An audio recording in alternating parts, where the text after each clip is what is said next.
Hey, everybody. Thanks for being here. I want to address the dismissal of Adrian yesterday, and I appreciate the patience of everyone kind of waiting today to do so. This was obviously a difficult decision. Adrian is a great person, brought a lot to the franchise. We're thankful for that, and I'm thankful for the time that we had with him. But we also believe that we had an opportunity now with a special group, the talent on this team. The dynamic of the team has changed. The team itself had changed from when we hired him, and we felt like we had an opportunity to improve and to get better. And we wanted to take advantage of that opportunity. I also would say that we believe that this is a good team right now, and with improvements, we have a chance to be great. We're looking for a way to really make this a great team. That's on me, that's on the players, that's on coaching, and we're going to continue to pursue that effort as well. In the interim, Joe Prunty is going to be the head coach through the transition, and we'll kind of continue to move from there.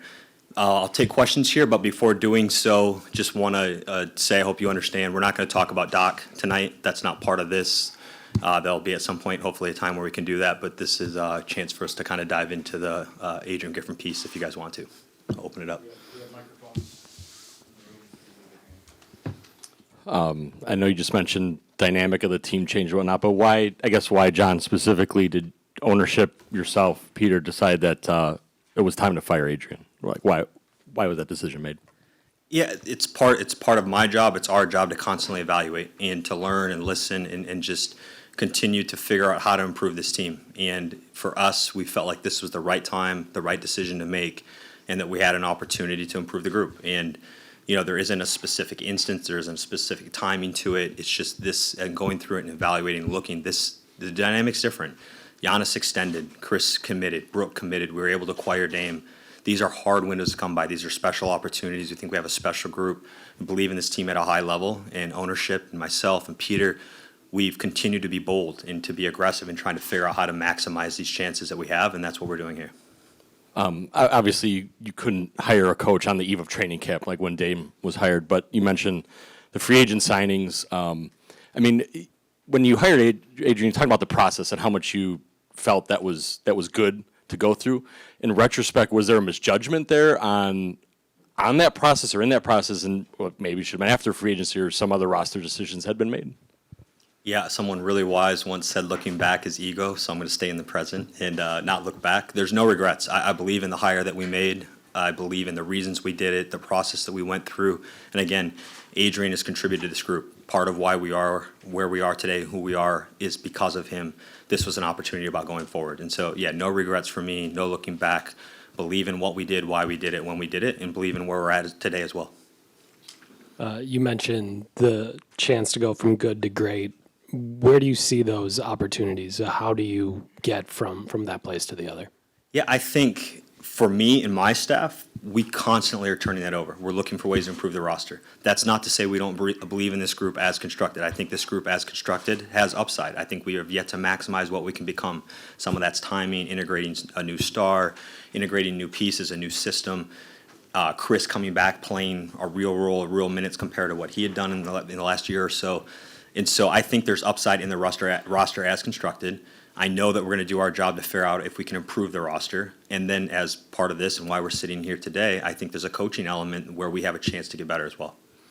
Defensively, you guys have taken a bit of a step back this year. How much did that play into the decision, and where do you see those same opportunities for growth with the defense? I would say in assessing the team so far, we have a really good record, and that matters. And we've had that in the past. We have an elite offense, and I believe we not only have an elite offense in terms of rating on a total game, but we have a starting five that's elite offensively, is very good defensively.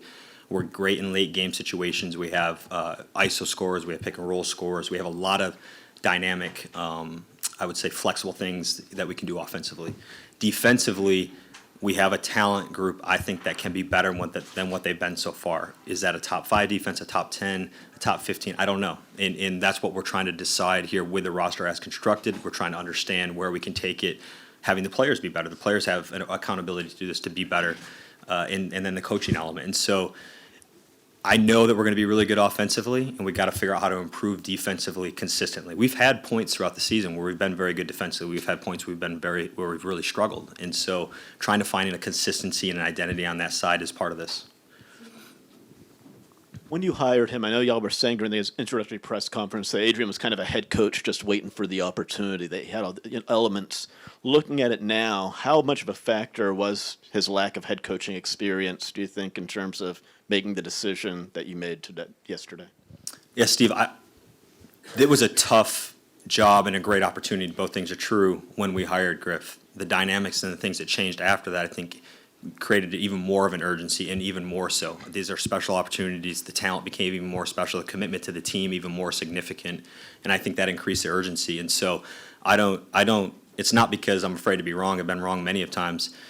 I believe Griff still is a head coach. Guy's 30-13. This makes this a tough decision. This is an assessment and evaluation for myself, Peter, and our ownership group, and how do we give this team the best resources to maximize this window.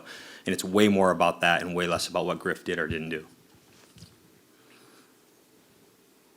Jamal? I know you mentioned you can't talk about sort of the next coach, but just considering the time before the playoffs and such, obviously you made the move today, but like, what gives you confidence that there is enough time? What kind of conversation you had with kind of the next coach about having enough time to leave an imprint on this team come playoff time and still make a run at a championship this season? Generally speaking, NBA players, the NBA system to me is incredible. Like how they can transition, adapt, and adjust on the fly. You think of players that get traded, changes that happen in season all the time. And so, although it's a condensed period of time calendar-wise, I think in the world of the NBA and what in particular our really smart, professional, mature players can do, a great coaching staff around them, I believe that there is enough time for them to find an identity, find a rhythm together, and continue to grow. So it may feel shortened, but the things that happen in the NBA happen quick all the time, and transition happens all the time. And I think we'll be well adapted to it. Hey, John. We heard Giannis make some pretty sharp comments saying, we need to be coached better. To what extent did the players' comments or kind of their input play into this decision? In fairness, he didn't just say we need to be coached better. So he talked about himself being better, his teammates, I think the equipment manager, the trainer, me, whoever. He kind of went through the whole list. This is not about players' comments. This is not about things said or unsaid. This is my job. This is the organization's job at the top to evaluate every single day all areas of the organization and feel like whether we're getting or not getting the most that we can out of that group. And we feel like we could maximize the talent of this group better if we made a change. That's why we made it.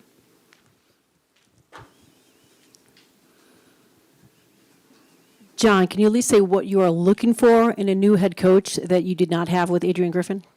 Yeah, no surprise. We're trying to find, and you said we didn't have an Adrian Griffin. I'm not going to comment. What we're looking for now is a path to go forward to maximize this group from a leadership perspective, an experience perspective. We want to try to bring in a coach that can really take us to the next level where we think we can go with this group. And again, that's not just about coaching. The players have to be better. They have to improve. My group has to continue to figure out how to improve their roster. But we think coaching's an element for us to get better. You mentioned being unafraid to be wrong, if you will, but what was the conversation like for you to go to ownership, to have potentially a third head coach under contract in just a few months, and especially in such a short time after, I'm sure, having to convince them or have them go through the process of hiring Adrian? What was that like, and I guess where's that support level or to do that, I guess, financially too? Yeah, I think it's less about a conversation or conversations. Those are hard decisions. Those are hard discussions when they happen or have to happen. But the last part's where I'll kind of focus, Jim. It's way more about this ownership's group. Jimmy and Dee Haslam, Wes Edens, Jamie Dinan, Peter's support, my ability to lead and be part of this organization to continue to try to push and do everything we can to resource this team. And it's a belief in those guys. It's the guys that are going to go out tonight and they're going to play the Cleveland Cavaliers that have played every single night. We believe in this team at a super high level, and we want to make sure that we're doing everything we can every step of the way. And that changes. It's not the same every day, and you have to have a pulse for that, and you have to explore that, and you have to learn from that. And then if needed, you need to make bold decisions. And they've been unafraid and have supported us in doing that along the way, and so I'm thankful for that. Back here, John, kind of what was some of your conversations with the players once you made a decision? I'm assuming, forgive me for assuming, that maybe you met with the team in that sense. And then do you have a timetable on when you want to have that next head coach here with the team? Yeah, good questions. it's fast. Like the pace of these things are fast, and so you do the best you can to communicate to folks real time so they can hear it from you, whether that's text message, phone calls, maybe you see them in person. So that's a little bit scattered. I had an opportunity today, which was intentional, to get with the guys as a group before shoot around, and it's point blank. You just share the facts, share the status of where we're at, why we did what we did, how we support them, what our process looks like going forward. And those were great conversations. It was a great opportunity to do it. I hope they appreciated it. I think it's the right thing to do. And timing-wise going forward, I think we'll be as urgent and as quick as we can to try to transition. Joe is in place. Joe's a pro. He's done this before. We have total confidence in his ability to help us in this transition. He's also fully aware that he's an interim coach at this point, and we're trying to hire a head coach. What over the years kind of gave you the belief that you could act decisively in this moment? You obviously knew you were bringing in a first-time head coach. You knew that there could be ups and downs, there could be growing pains, but you end up coming to this decision. What kind of gave you the conviction to do so? And did you say what throughout the year? Over the years, I guess, just to get to this spot, to be able to work that quickly. That's a great question. I think that's something that's maybe innate and learned over time, and you have to have a great dynamic with the people you work with and for, and you have to have great partnership, and you have to have great trust. And so having the right conversations, having the appropriate amount of patience, the appropriate amount of assessment and evaluation, and being able to collectively get together and figure out a path forward. And that's not specific to this. That's whether you're making a big trade, you're making a hiring or a firing. And so I think it's way more about just kind of the dynamic in I would say the culture, to be a little cliche, of our group at the top. We have a great ownership group. Peter and I have a great dynamic. And I think that's really kind of what would speak to it. Let's do here to Lori and then Melanie. Just to clarify a few things, I think you said the players' comments had nothing to do with your decision, but did you consult any of the players before you made? No. Because you did the hiring process, but not, okay. And then it's been widely reported that he didn't have the locker room, or he lost the locker room. I wondered if you agreed with that assessment, not just because of what things were revealed publicly, but there were a lot of players who, whether they spoke up at a podium or said, there's no structure, things like that. Do you think Griffin, even in the 118 days, did he have the locker room or did he lose the locker room? Thank you. Yeah, Laura, I'm glad you asked, because honestly, kind of going through this in the last however many hours, my biggest frustration with kind of the aftermath is that that's the narrative. That's not my opinion. Doesn't mean that I'm right or wrong, but my opinion, my assessment, the ownership's assessment in going through this was an assessment that he lost a locker room, that there was dysfunction, that there was players that were jumping off a ship like that. That's just not our assessment. I believe, and I truly mean this, that's the story. Everyone's trying to look for a bigger story than that. We have an opportunity to get better, and we want to get better, and we think that we have a chance to do that. And so they're trying to look at things that in my mind are relatively common throughout the course of an NBA season and most NBA teams, and generate stories out of it. And in my opinion, that's just not really the true narrative. Did some of those things exist? Absolutely. Is that uncommon in the NBA? Now it's almost 20 years I've been doing this. It happens all the time. So I'm really frustrated by that. I get it. It's part of the business. Adrian Griffin did a hell of a job. He's an incredible person. I believe he's going to be a very good coach going forward. This was a chance for us to resource our team in a different way after it changed from when we hired him, and that's why we did it. Hey, Jon, you mentioned that you spoke with the team earlier before shoot-around. Obviously, the first game with the new change, how do you feel like they will respond to that and play tonight? I'm not a crystal. I have no idea.